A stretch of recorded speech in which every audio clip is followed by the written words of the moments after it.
আমার আজকে আসার উদ্দেশ্য ছিল যে আমি বহুদিন যাবতই বিদেশে যাইনি, সিস্টেমটা জানার জন্য। আমি মনে হয় 2011 সালের পর আর এই খরচ করা হয় নাই।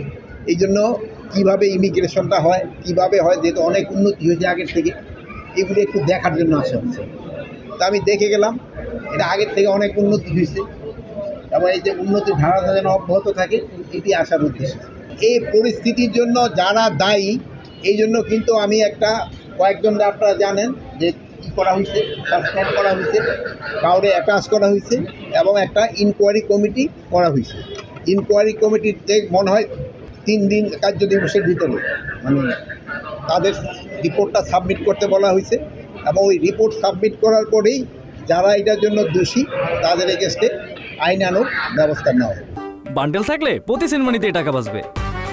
বিকাশ সেনমানি বান্ডেল কিনে জিতুন প্রতি লেনদেনে। আমাদের কাছে এরকম কোনো নিষেধাজ্ঞা পাঠাইছে কিনা আমি জানি না। বিভিন্ন মিডিয়া ছাপা হয়েছে, বিভিন্ন মিডিয়ায় তো অনেক সময় ভাই আপনি অনেক কথা একটা শোনেন, অনেক কথা বলেন, কিন্তু আমার কাছে এই ব্যাপারে কোনো কিছু নাই। আপনি যেহেতু বললেন আমি আবার ইনভেস্টিগেশন করি।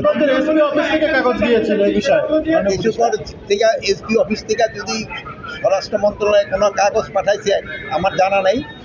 এই জন্য কিন্তু একটা ইনকোয়ারি কমিটি করা হয়েছে, যেহেতু ইনকোয়ারি কমিটিটা এটা পুঙ্খানুপুঙ্খানু দেখে এটার বিরুদ্ধে একটা আইনানুগ ব্যবস্থা নেওয়ার জন্য বলবে এবং এটার জন্য যারা দোষী তারা কেউ আইনের আওতায় তাদের শাস্তি পেতেই হবে। ইন্টারপোলের মাধ্যমে শেখ হাসিনাকে ফেরত আনার কথা বলা হচ্ছিল। এখন যে পরিস্থিতি আছে, একটা যুদ্ধাবস্থা ভারত পাকিস্তান, এই সময় কি আনার প্রক্রিয়াটা আপনারা জোরদার করবেন কিনা? এটার জন্য তো প্রক্রিয়া সবসময় জারি আছে। আপনারা জানেন যে এইটা তো ইন্টারপোল তো আমার কথার সাথে সাথে তো কাজ করবে না। আমি হয়তো মহিদুল্লাহ যদি সাথে সাথে বলি কাজ হবে, কিন্তু ওইটা তো আর আমার আন্ডারে না। ওইটা তারা সময় হয়তো তাদের আইন কানুন মতো তারা ব্যবস্থা নেয়। রাজধানীর বিভিন্ন সড়কে কিন্তু আওয়ামী লীগ নিষিদ্ধের দাবিতে কর্মসূচি দেওয়া আছে এবং সাধারণ মানুষের চরম দুর্ভোগ কিন্তু গতকালকে আমরা দেখতে পেয়েছি। আপনি হয়তো বিষয়টা জানেন, এই বিষয়গুলো নিয়ে আপনি কোনো ব্যবস্থা নেবেন কিনা? সাধারণ মানুষের যেন দুর্ভোগ না হয় এই জন্য কিন্তু আপনারও ব্যবস্থা করতে, সবাইকে কিন্তু আপনারও সচেতন করতে পারেন। সবারই দাবি দেওয়াটা যদি রাস্তা ছেড়ে এমন জায়গায় করে যেখানে জনগণের ভোগান্তি না হয়, ওই জায়গায় করতে পারলে সবচেয়ে ভালো।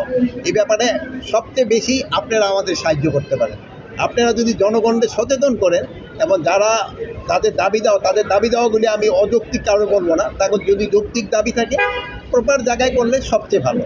এখন দেখছেন যে তারা কিন্তু প্রথমে এক জায়গায় যেখানে বলার পরে তারা কিন্তু শিফট করে গেছে অন্য জায়গায়। ওই জায়গায় তো কিছুটা জনভোগান্তি হচ্ছে, তারপরে ওনারা কিন্তু ওই অ্যাম্বুলেন্স এবং গাড়ি ঠাড়ি যাওয়ার জন্য কিন্তু এরা সুযোগ করে দিচ্ছে। 44 ধারা কিন্তু আরও জারি করতে পারে, ওসিও জারি করতে পারে, ডিসিও জারি করতে পারে। এখন কোথাও 44 ধারা জারি আমি তো এই মুহূর্তে বলতে পারবো না।